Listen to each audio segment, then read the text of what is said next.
Some people just aren't meant for this industry, Drew announced, leaning back in his chair as the conference room fell quiet. I've given you chance after chance, Melanie, but your work consistently fails to meet standards. The formal warning goes in your file today. 30 colleagues avoided my eyes.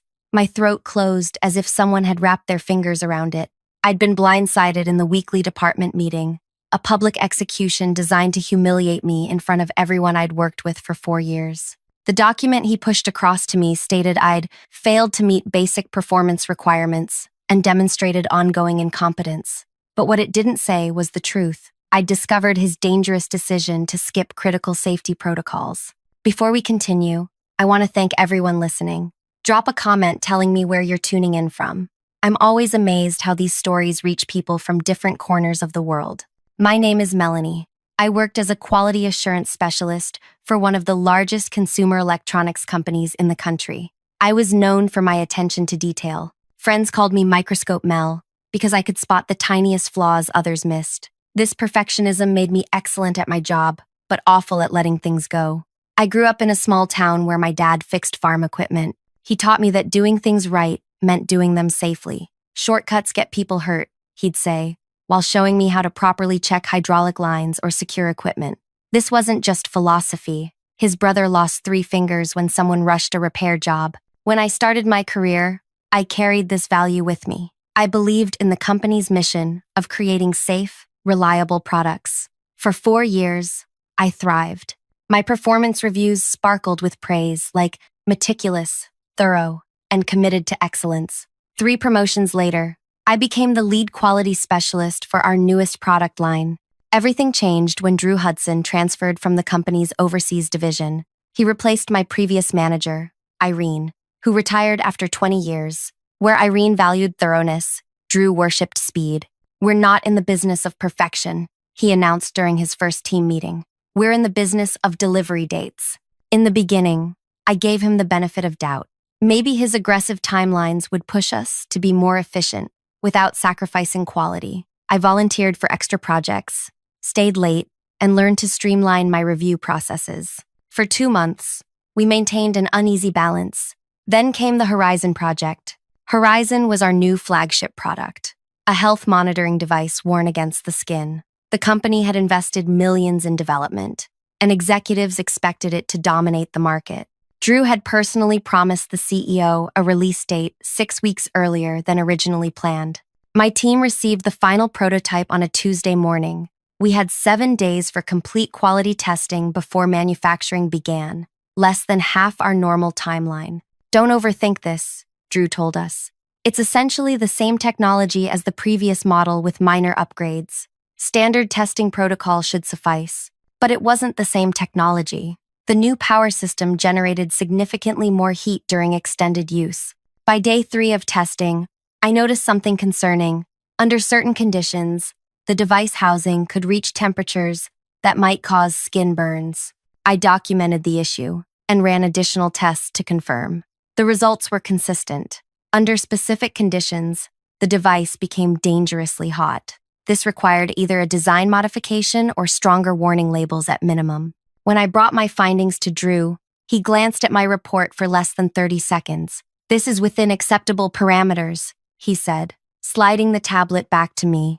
But the temperature exceeds our safety threshold by 4.8 degrees, I pointed out. That's enough to cause second-degree burns with prolonged contact. Drew's smile never reached his eyes. The test conditions you created are extreme. No real user would operate the device that way. The conditions replicate someone sleeping while wearing it, which our marketing specifically promotes. He leaned forward, then, lowering his voice. Melanie, do you understand what's at stake here? The CEO personally approved my timeline. A design change would delay production by months. But if someone gets hurt, I've made my decision. We're proceeding as scheduled. I left his office sick to my stomach. That night, I barely slept. I reviewed the company policy manual until 3 a.m. and found that safety concerns could be escalated directly to the compliance department if a manager's response was inadequate. The next morning, I submitted my findings to compliance with copies of all test results. The email went to Compliance Director Pamela Ortiz and included Drew as required by protocol. 20 minutes later, Drew appeared at my desk. His usual corporate pleasantness had vanished. My office. Now, I followed him down the hallway, heart pounding. He closed the door behind us. You went over my head. His voice was eerily calm. I followed safety escalation procedures, I replied, trying to sound confident. Our policy requires. I know the policy. I also know when someone's trying to undermine me. He stared at me like I was something stuck to his shoe. You had concerns. I addressed them. That should have been the end of it. The data shows a genuine safety risk. It's my responsibility to... Your responsibility is to your team, to this company, to me. He pointed at his chest. And now you've created a paper trail that suggests I ignored safety concerns. Do you have any idea what that does to my standing with leadership? That wasn't my intention. Intentions don't matter in business, Melanie. Results do.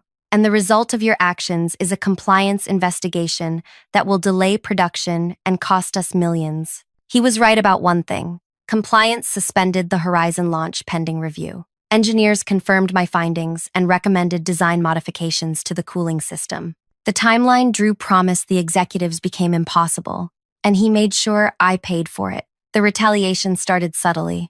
My name disappeared from meeting invites. When I asked why, Drew said they were strategy sessions that didn't require quality input. Team members stopped including me in lunch plans. Project updates came to me late, leaving me scrambling to complete reviews on impossible deadlines. Then came the criticism. Every report I submitted returned with demands for revisions. Documentation that had previously been praised as thorough was now unnecessarily detailed and inefficient. During team meetings, Drew questioned my methods in front of colleagues. Melanie, these testing parameters seem excessive. Can you explain why you're wasting resources on this? Before I could answer thoroughly, he'd move on, leaving the impression of incompetence hanging over me. Other team members watched this pattern and started distancing themselves. Nobody wanted to be associated with the person in the manager's crosshairs. The isolation grew worse each week. Conversations stopped when I approached. Coworkers who previously sought my advice now avoided eye contact in the hallways. 3 months after the Horizon incident, Drew scheduled my performance review. Unlike previous years when my manager and I discussed goals and achievements together, Drew had already completed the evaluation before I entered the room. Below expectations in all categories, he announced, sliding the document toward me. Your performance has declined dramatically this quarter. I stared at the page in disbelief. Even in areas where I had measurable success, he'd marked me as failing. This doesn't reflect my actual work, I said. The Phoenix component tests were completed 2 days early with 0 defects identified. The testing methodology was flawed, he replied without looking up. The results can't be trusted. The methodology was identical to what we've used for 3 years. He sighed as if explaining something to a child. This attitude is exactly the problem, Melanie. You're resistant to feedback and difficult to work with. Everyone's saying it. Who is everyone? I've never received complaints about being difficult before. That's not something I'm at liberty to discuss. Sign the review, please. I didn't sign. Instead, I wrote a detailed rebuttal, citing specific projects, metrics, and outcomes that contradicted his assessment. The next day, he reassigned half my projects to other team members, saying my workload needed adjustment to match my capabilities. The message was clear: oppose him, and he'd dismantle my career piece by piece. As weeks passed, the pressure intensified. Deadlines for my remaining projects suddenly changed overnight, making my work appear late. Documents I needed mysteriously became unavailable until hours before deliverables were due. When I delivered work under these impossible conditions, Drew would find fault regardless of quality. This analysis lacks depth, he announced when I provided the testing summary for our newest component. I had less than 4 hours with the specs, I reminded him. You moved the deadline up yesterday. Planning your time efficiently is part of the job, he replied. Sounds like you're making excuses again. The stress began taking a physical toll. I developed insomnia, waking at 3 a.m. with my heart racing, mentally rehearsing the day ahead. I lost weight. Friends asked if I was sick. In a way, I was sick with anxiety, sick with dread, sick with the constant feeling of walking on eggshells. One Tuesday morning, I found an unsigned note on my keyboard. Nobody wants to work with you anymore. Why don't you just quit? I looked around the office, searching faces for the author, but everyone was focused on their screens. The isolation had become a physical presence that followed me through the building. That evening, I called my oldest friend, Vanessa, in tears. "I don't understand what's happening," I sobbed. "One minute, I'm a valued team member. The next, I'm treated like I'm radioactive. Have you talked to HR?" she asked. I had, twice. The first time, the representative listened sympathetically, but suggested it might be a communication style mismatch between Drew and me. The second time, I was told they'd look into it, but nothing changed. Now, I suspected Drew had allies there too. "What about finding another job?" Vanessa suggested. "I've started applying, but Drew's making it impossible. Last week, a recruiter told me they'd called for a reference, and Drew told them I was technically incompetent and unreliable. He's poisoning my reputation throughout the industry." Vanessa was quiet for a moment. "You need to protect yourself, Mel. Start documenting everything." That night, I created a detailed log of every incident since the Horizon report. Dates, times, witnesses, exact quotes. I searched my email archives for evidence of timeline changes and contradictory instructions. What emerged was a clear pattern of targeted harassment. I also learned our state had one-party consent for recordings. I could legally record conversations without informing Drew. The next day, I downloaded a recording app on my phone. When Drew called me into his office for one of his attitude adjustment meetings, I pressed record before sitting down. "Close the door," he said, not looking up from his computer. I did, then sat in the chair across from his desk. He made me wait nearly 2 minutes before acknowledging me. "Melanie, we need to discuss the testing delay on the Archer components." "There was no delay," I replied. "I submitted the report yesterday, ahead of the original timeline. The timeline changed. The team needed those results Monday. I was never informed of any change." He leaned back, looking almost amused. "Communication goes both ways. You need to stay connected with the team instead of working in isolation. I've been excluded from planning meetings for the past month because your negative attitude disrupts the collaborative environment we're trying to maintain." He folded his hands on his desk. "Look, Melanie, this isn't working. You just don't understand how things work here." For 30 minutes, he detailed my supposed failures, interrupted my responses, and shifted blame onto me for situations he had engineered. I let him talk, my phone silently capturing every word. This became our new routine. Weekly criticism sessions, behind closed doors, always without witnesses, where his behavior differed dramatically from his public persona. In team meetings, he maintained professional courtesy while subtly undermining me. In private, the mask came off. "Let's be honest," he said during one recorded session. "Your career here is finished. The only question is whether you leave on your own or wait to be pushed out." "Is that a threat?" I asked quietly. "It's a reality check. I've spoken with the department heads. No one wants to work with you after the Horizon debacle. You're seen as disloyal, someone who throws teammates under the bus." I reported a legitimate safety concern through proper channels. "You embarrassed the company and cost us millions in redesign expenses. I potentially prevented customer injuries." He laughed. "Always the hero in your own story, aren't you? Tell yourself whatever helps you sleep." Over the next 2 months, I accumulated 17 recordings of private meetings, dozens of emails showing changed instructions and timelines, and a daily log detailing the ongoing hostility. Meanwhile, my health continued deteriorating. My doctor diagnosed me with stress-induced gastritis and anxiety. When I developed hives across my neck and face, she suggested medical leave. "Your body is telling you something important," she said. "Listen to it." I took 3 weeks of medical leave, using the time to consult with an employment attorney. Jada Ellis specialized in workplace harassment cases. After reviewing my evidence, she confirmed what I suspected. "This is textbook retaliation," she said. "The timing is clear. The negative treatment began immediately after you reported the safety issue." "What should I do?" I asked. "First, we send a formal complaint to the company's legal department documenting the retaliatory pattern. Then we consider a complaint with the state labor board. They take whistleblower retaliation very seriously." "Will I keep my job?" Jada's expression softened. "Honestly, Melanie, that environment is toxic. Even if we force them to stop the retaliation, working there will remain difficult. but we can fight for severance and ensure Drew faces consequences. I knew she was right. The thought of returning made me physically ill. But something else troubled me deeply. What about the safety issue? Drew buried my report, convinced compliance it was an overreaction, and pushed the product forward anyway. That's a separate but related issue. If the company ignored genuine safety concerns, we can report that to regulatory authorities. The day my medical leave ended, I submitted my resignation along with a detailed complaint to the legal department, outlining Drew's retaliation. I included selected recordings that clearly demonstrated his behavior. 2 days later, I received a call from the company's senior legal counsel, Tyler. "We've reviewed your materials and would like to discuss a separation agreement," he said carefully. "I'm listening.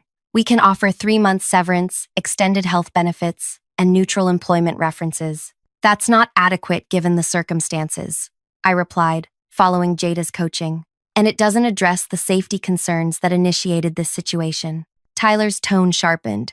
"Miss Melanie, the company stands by our safety testing protocols. The Horizon modifications were made out of an abundance of caution, not necessity. The test results showed potential for second-degree burns.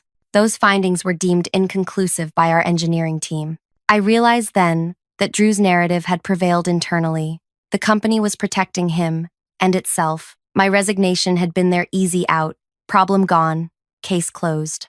I declined their offer. Instead, with Jada's guidance, I filed formal complaints with the State Labor Commission, alleging whistleblower retaliation. Then I did something that would change everything. I submitted my original safety report, testing data, and evidence of Drew's suppression efforts to the Consumer Product Safety Commission. Finding a new job proved nearly impossible. Drew had connections throughout the industry, and subtle warnings about me spread through professional networks. 3 promising interviews ended with polite rejection emails. Recruiters stopped returning my calls. At my lowest point, I moved back to my hometown, took a job at the local hardware store, and wondered if standing up for safety had been worth destroying my career. Then came a phone call that changed everything. "Is this Melanie?" The woman's voice was brisk, professional. "Yes, who's calling?" "My name is Diane Lopez. I'm an investigator with the State Labor Commission. We've reviewed your retaliation complaint and would like to interview you next week." That single call renewed my hope. Someone was taking my claims seriously. During our meeting, I provided Diane with all my evidence: the recordings, emails, timeline of events, and medical records showing the physical impact of the harassment. "This is unusually well documented," she noted, reviewing my materials. "Most cases come down to he said, she said, but you've provided clear evidence." "I had to protect myself," I explained. "No one else would." "The consumer safety report you filed, has there been any action on that?" "Not that I'm aware of." Diane made a note. "These cases often interconnect. If a company retaliates against safety reporting, there's usually more going on." She was right. 3 weeks later, I received another call, this time from the Consumer Product Safety Commission. They wanted a detailed statement about the Horizon testing and Drew's decision to proceed despite the identified risks. For the next 2 months, I heard nothing. I continued working at the hardware store, helping customers find the right screws and explaining the difference between paint finishes. The simplicity was soothing after years of corporate politics, though my bank account suffered. Then one evening, my former colleague Naomi texted me, "Are you watching what's happening?" I called her immediately. "What's going on?" The company's under federal investigation," she said, her voice low as if someone might overhear. "The consumer safety people showed up last week with warrants. They're reviewing every product that went through certification in the past 2 years." My heart pounded. And Drew? That's the best part. They scheduled his director promotion interview for today. He's been bragging for weeks about finally moving up. And he walked into the conference room expecting the executive team and found 2 government attorneys and an investigator instead. They had copies of your safety reports, his emails dismissing them, and recordings of him admitting he pushed products through despite concerns. I sank onto my couch, speechless. "Melanie, are you there?" "I'm here. What happened next?" "He was escorted out. Human Resources sent an email saying he's on administrative leave pending an investigation, but everyone knows he's finished." After we hung up, I sat in the dark, emotions swirling. This wasn't jubilation or triumph. It was quieter, more complex. A sense that truth however delayed, had finally emerged. The next morning, my phone rang with an unfamiliar number. "Is this Melanie?" A man's voice, formal but kind. "Yes, it is. My name is Rajiv Mehta. I'm the new safety compliance director at your former company. I was hoping we could talk." "I've been reviewing the case files," Rajiv continued. "Your safety report was absolutely correct. The thermal issue you identified could have caused serious injuries. Had the product launched as planned, we estimate hundreds of customers might have been harmed." I gripped the phone tighter. "So the company finally believes me?" "More than that, the board has ordered a complete overhaul of our safety protocols. I was brought in specifically to implement new procedures that would prevent another situation like this. Your documentation is being used as a case study." The validation felt surreal after months of being treated like I was incompetent or paranoid. "There's another reason for my call," Rajiv said. "We'd like to offer you a position on the new compliance team. The role would report directly to me, with no connection to your former department." The offer stunned me. "I'm not sure what to say. Take some time to consider it. The position comes with a significant title and salary increase, plus a formal acknowledgement of your contribution to consumer safety." After we hung up, I sat motionless, trying to process this turn of events. Part of me wanted to accept immediately, to return triumphantly, vindicated and promoted. But another part remembered the anxiety, the isolation, the physical toll on my health. I called Jada for advice. "They're worried about liability," she explained. "Offering you a position might be their way of preventing a lawsuit, but that doesn't mean it's not a legitimate opportunity." "What about the Labor Commission investigation?" "That's proceeding regardless. They're not investigating just Drew. They're looking at systemic issues in the company. Your case opened a door." Over the next week, more details emerged. The federal investigation had expanded beyond just the Horizon product. Investigators discovered 3 other instances where safety concerns were minimized or hidden to meet production deadlines. The company's stock dropped 15% in 2 days as news of the probe became public. I arranged to meet Rajiv in person before making any decision about the job offer. We sat at a small cafe away from the company campus. "I appreciate the offer," I began, "but I need to understand what really happened with Drew. Why was he protected for so long?" Rajiv stirred his coffee thoughtfully. The culture rewarded delivery above all else. Drew produced results, or appeared to. His department consistently hit deadlines when others didn't. Executives noticed that, not the corners he was cutting, and no one questioned his methods. People who raised concerns tended to disappear from the organization. He created a fear-based environment where speaking up meant career suicide. Sound familiar? I nodded. "What happens to him now?" "He's been terminated. The board reviewed your recordings and other evidence. The legal team believes he may face personal liability for deliberately suppressing safety information." 2 days later, I received a call from Diane at the Labor Commission. "I wanted you to hear this directly from me," she said. "We've completed our investigation and found clear evidence of whistleblower retaliation. The company has agreed to a settlement rather than face public hearings." "What kind of settlement?" "A significant financial penalty, mandatory compliance training for all managers, and regular audits of their whistleblower protection practices for the next 5 years." I took a deep breath. "And Drew?" "We've referred his case to the district attorney's office for potential criminal negligence charges. Deliberately concealing product safety risks falls under criminal statutes in this state." The reality of what was happening hit me fully then. Drew wasn't just losing his job, he might be facing criminal prosecution. The system designed to protect consumers and employees was actually working. Later that day, I received an email from Pamela Ortiz, the original compliance director who had received my safety report months earlier. Her message was brief but direct. "I owe you an apology. I should have defended your findings more vigorously. I let myself be persuaded that your concerns were excessive. That was a failure on my part." Amidst these developments, I still hadn't decided about Rajiv's job offer. I scheduled a meeting with him to discuss the compliance team's new structure and authority. "The team now has direct reporting lines to the board," he explained. "No department manager can override safety findings or push a product forward without addressing identified concerns." "That sounds promising," I acknowledged.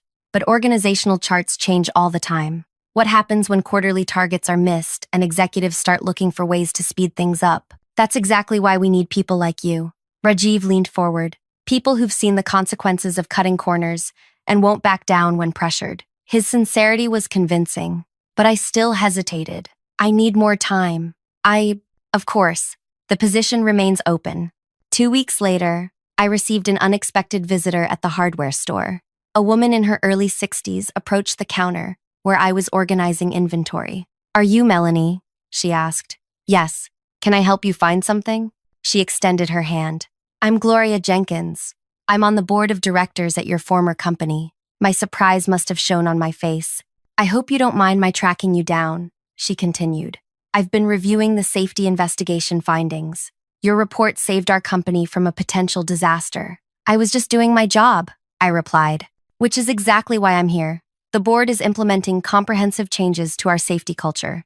We need people who understand the real purpose of quality control." She handed me a business card. "I'd like you to consider a senior position leading our new product safety division. Unlike Rajiv's offer, this role would report directly to the board." "Why me?" I asked. "There must be dozens of qualified people without my complicated history with the company." Gloria smiled slightly. "We don't want someone who fits in comfortably. We want someone who's proven they'll stand up for what's right, regardless of personal cost." She looked around the hardware store. "You had a promising career that was derailed because you refused to compromise on safety. That's exactly the integrity we need." After she left, I called Jada again to discuss both offers. She advised caution, but acknowledged the opportunity. If the role reports to the board with clear authority, it could be a genuine chance to create change, she said. "But document everything, always. Organizational memory is short, and today's hero can be tomorrow's target." While weighing my options, I received news that the Consumer Product Safety Commission had ordered a recall of 87,000 units of another product Drew had pushed through approval. The estimated cost to the company exceeded $15 million. That same week, a former team member reached out. Terry had been one of the colleagues who distanced himself during Drew's campaign against me. "I should have spoken up," he said when we met for coffee. "We all saw what was happening, but everyone was too afraid of becoming his next target." "Why are you telling me this now?" I asked. "Because I need to apologize, and because you should know that everyone respected what you did. After you left, people started talking more openly about Drew's methods. Your stand made others brave enough to finally speak up. It doesn't feel brave when you're losing everything," I admitted. "But you didn't lose," Terry pointed out.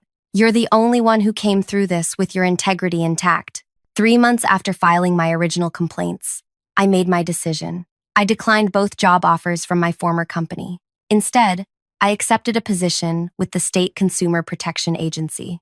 The role paid less than the corporate offers, but would allow me to help implement safety standards across entire industries. On my first day, my new director introduced me to the team. "Melanie comes to us with unique insights into how companies sometimes prioritize profits over safety," she said. "Her experience will help us better identify potential issues before consumers are harmed." As for Drew, the consequences continued unfolding. The district attorney brought charges for knowingly concealing product safety information.